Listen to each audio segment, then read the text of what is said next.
ગીર સોમનાથ જિલ્લાના ડેમમાં પાણીનો જથ્થો ઘટ્યો। ઉમરેઠીના હિરણ 2 ડેમમાં માત્ર 19.54% પાણી। ગીર સોમનાથમાં 31 જુલાઈ સુધી ચાલે એટલો જ પાણીનો જથ્થો છે। હિરણ 2 ડેમમાંથી ઉદ્યોગોને પણ પાણી અપાય છે।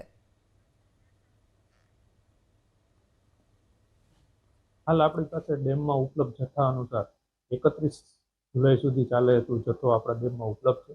તેમજ હાલ અલનીનોની અસરને લીધે પરિસ્થિતિ અનુસાર જો કાપ મૂકવાની પરિસ્થિતિ આવશે તો આગળ પરિસ્થિતિ અનુસાર નિર્ણય લેવામાં આવશે। હાલ હિરણ 2 ડેમ છે એ આપણે વધુ ક્ષમતાવાળો ડેમ છે। એમાંથી ઇન્ડસ્ટ્રીયલ જથ્થો આપણે આપીએ છીએ, પાણી માટેનો જથ્થો આપીએ છીએ, તેમજ સિંચાઈ માટેનો જથ્થો આપણે એમાંથી આપીએ છીએ। ગત વર્ષના સાપેક્ષમાં આપણે કહીએ તો હિરણ 2 ડેમમાં 26% જથ્થો જૂન મહિનામાં અવેલેબલ હતો, જ્યારે હાલ આ વરસાદ ખેંચાવાના લીધે અત્યારે હાલ ડેમનો જથ્થો 19% છે।